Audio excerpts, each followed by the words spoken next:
Assalamualaikum warahmatullahi wabarakatuh. Berjumpa kembali di channel Al-Khawarizmi, tempat belajar yang seru dan mudah. Asesmen sumatif akhir tahun tinggal menghitung hari. Yuk siapkan diri kalian dengan terus berlatih mengerjakan soal-soal latihan.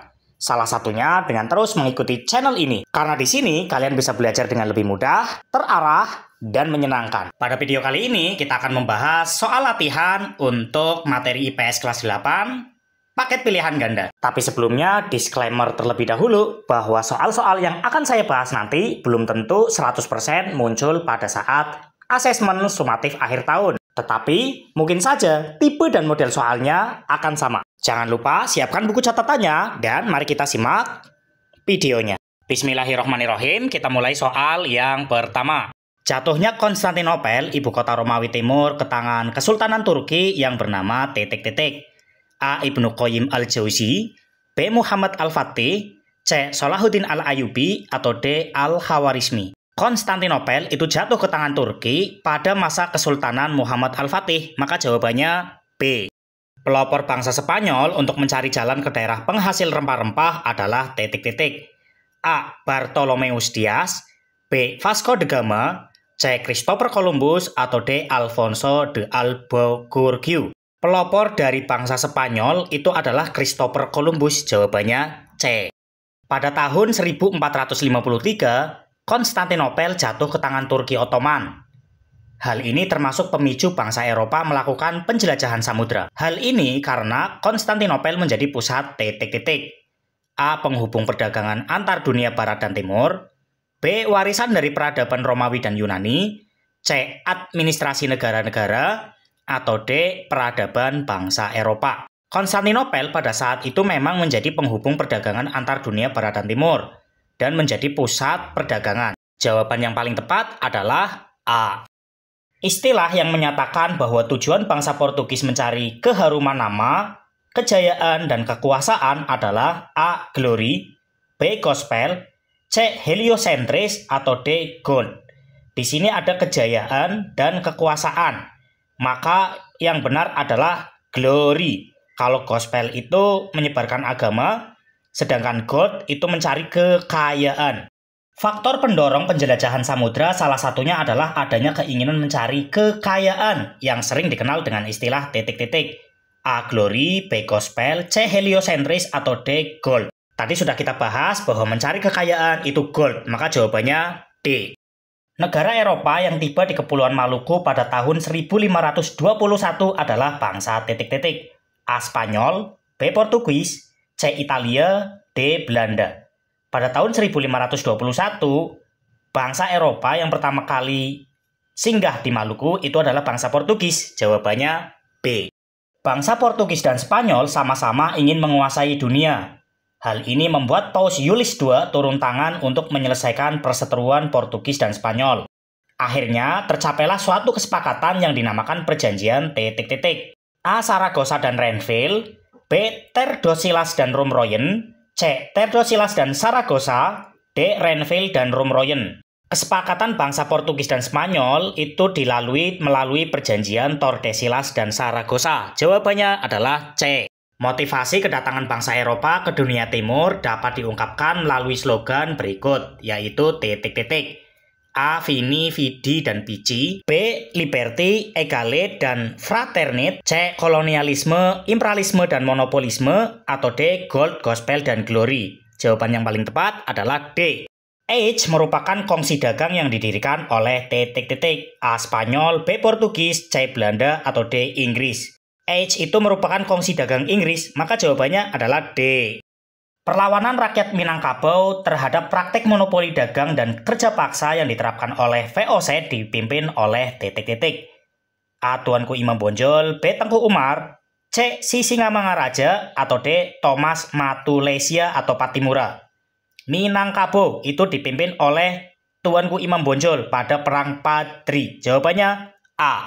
Serikat Islam asal mulanya adalah dari Serikat Dagang Islam yang didirikan oleh pedagang batik di Solo yang bernama titik-titik. A. Kiai Haji Ahmad Dahlan, B. Haji Saman Hudi, C. Hasim Asy'ari, atau D. Haji Misbah. Serikat Dagang Islam itu didirikan oleh pedagang batik yang bernama Haji Saman Hudi. Jawabannya B. Salah satu faktor Jepang ingin menguasai wilayah Indonesia adalah titik-titik. A. Merupakan daerah yang dikuasai oleh Belanda. B. Salah satu medan pertempuran pada Perang Dunia II. C. Merupakan ancaman bagi pemerintah Jepang dalam Perang Dunia II. Atau D. Kaya akan sumber daya guna keperluan perang dalam Perang Dunia Kedua. Jawaban paling tepat itu D. Salah satu peninggalan kolonialisme bangsa Eropa di Indonesia adalah diterbitkannya buku History of Java. Buku ini ditulis oleh salah satu gubernur Jenderal Hindia Belanda yaitu titik-titik. A. Cornelis de Houtman, B. Herman William Daendels, C. Johannes van de Bosch, atau D.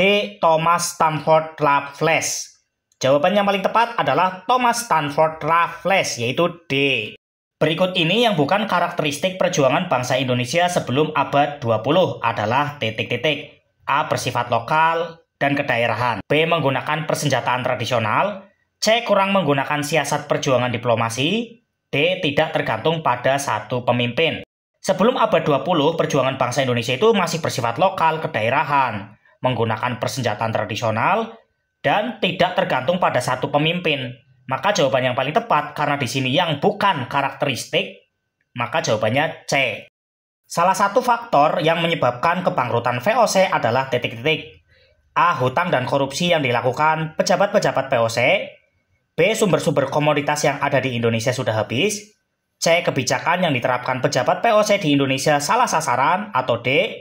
Perdagangan rempah diambil alih oleh penguasa-penguasa lokal. Jawaban yang paling tepat adalah A. Hutang dan korupsi yang dilakukan pejabat-pejabat VOC. Belanda menyerah kepada pihak barat pada titik-titik. A. 7 Desember 1941. B. 1 Maret 1942, C. 8 Maret 1942, atau D.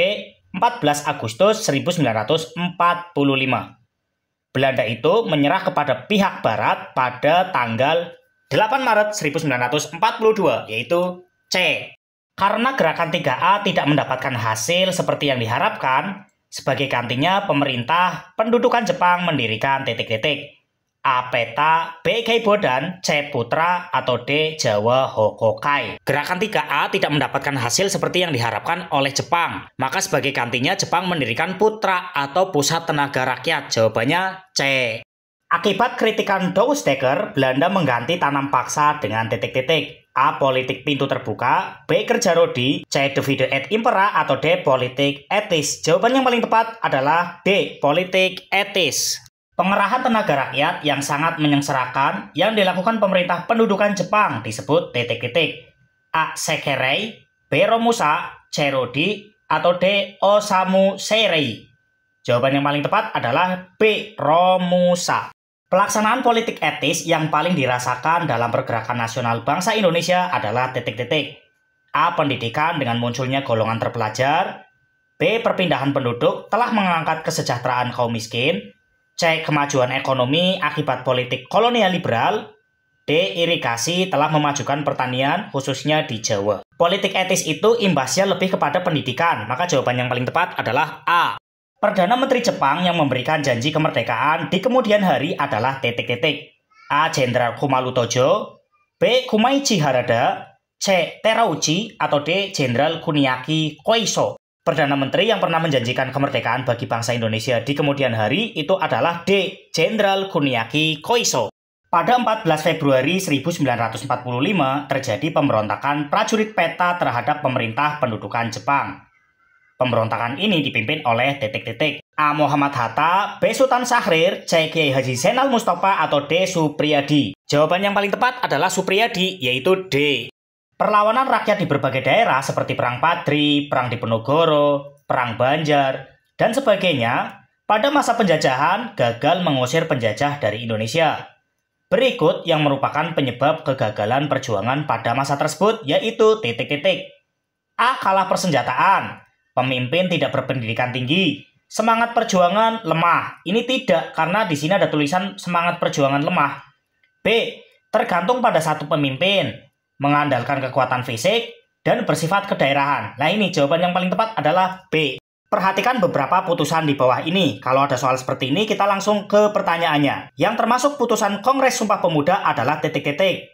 A. 123, B. 234, C. 23 dan 5, D. 245. Pertama, menetapkan Pancasila, itu bukan. Berarti yang ada satunya itu sudah pasti salah. 2. Ikrar Sumpah Pemuda tanggal 28 Oktober 1928, ini benar. 3. Menetapkan presiden dan wakil presiden, juga salah. Berarti yang ada 3-nya itu salah. Langsung saja. Karena A, B, C itu ada 3-nya, hanya D yang tidak ada 3-nya, maka jawabannya adalah D. Imperialisme modern muncul setelah terjadinya revolusi industri karena bertujuan A. Melakukan pembalasan terhadap negara dan bangsa lain. B. Memperkuat pertahanan militer bagi bangsa barat. C. Menimbun kekayaan berupa logam mulia bagi bangsa barat. Atau D. Mengembangkan perekonomian bangsa barat. Jawaban yang paling tepat adalah D. Mengembangkan perekonomian bangsa barat.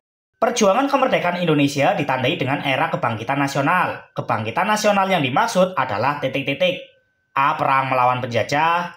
B. Munculnya organisasi kedaerahan. C. Berdirinya Budi Utomo tanggal 20 Mei 1908. Dan lahirnya Sumpah Pemuda pada tanggal 28 Oktober 1928. Atau D. Dinyanyikan lagu Indonesia Raya oleh para pemuda. Kebangkitan nasional itu ditandai dengan berdirinya Budi Utomo dan lahirnya Sumpah Pemuda. Jawabannya adalah C. Berkembangnya organisasi-organisasi modern dipengaruhi adanya politik yang dilakukan Belanda sebagai bentuk tanggung jawab moral bagi kesejahteraan pribumi. Disebut juga dengan politik A. Etis, B. Pecah belah, C. Divide et impera, atau D. Ekonomi. Politik yang dimaksud itu adalah politik etis atau politik balas budi, yaitu A. Bangkit dari keterpurukan dan menyongsong masa depan dengan memperbaiki, meningkatkan, atau mempertahankan prestasi yang sudah ada adalah makna dari A. Kesadaran nasional, B. Kebangkitan nasional, C. Kekuatan nasional, atau D. Kebangkitan personal. Jawaban yang paling tepat adalah B. Kebangkitan nasional. Lagu Indonesia Raya pertama kali diperdengarkan di depan umum pada saat A. Proklamasi Kemerdekaan Indonesia, B. Sidang kedua BPUPKI, C. Kongres Pemuda I, atau D. Kongres Pemuda II. Lagu Indonesia Raya itu pertama kali didengarkan pada Kongres Pemuda II. Jawabannya D.